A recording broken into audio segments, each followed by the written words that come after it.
અમદાવાદ તો ગાંધીનગરમાં એચએમપીવીને ધ્યાનમાં રાખીને તંત્ર એલર્ટ છે। સંભવિત સંકટને લઈને સિવિલ હોસ્પિટલ સજ્જ બની છે। સિવિલ હોસ્પિટલમાં અલગ અલગ આઇસોલેશન વોર્ડ તૈયાર કરવામાં આવ્યા છે।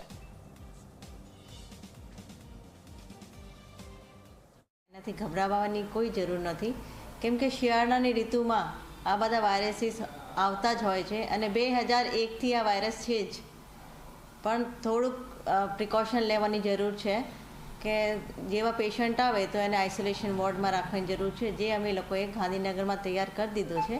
D4માં 25 બેડનો આઇસોલેશન વોર્ડ રેડી છે અને એના માટે જે બી દવાઓ કે જે પ્રિકોશન્સ લેવાની હોય, પીપી કિટ કે આ બધી તૈયાર છે। ડૉક્ટર્સ બધા રેડી છે। એમાં કંઈ ગભરાવાની જરૂર નથી આ વાયરસથી, કેમ કે આ કોમન જ વાયરસ છે બસ, પણ જે ઉંમરવાળા અને નાના બાળકો છે એમાં થોડુંક વધારે પ્રિકોશન લેવાની જરૂર છે।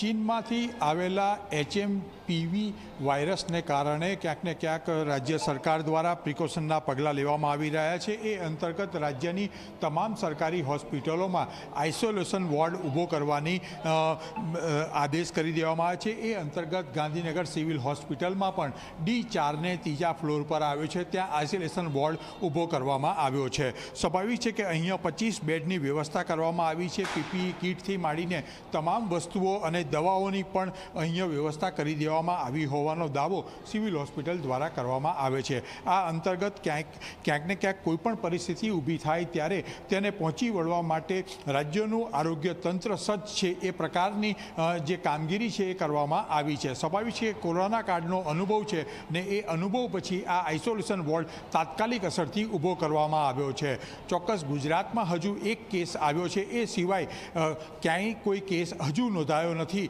પણ આમ છતાં સરકારી તંત્ર દ્વારા તાત્કાલિક અસરથી પગલાં ભરવામાં આવ્યા છે।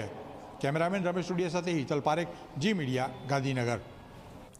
તો સુરતમાં રેલવે તંત્રની સૌથી મોટી બેદરકારી સામે આવી છે। રેલવે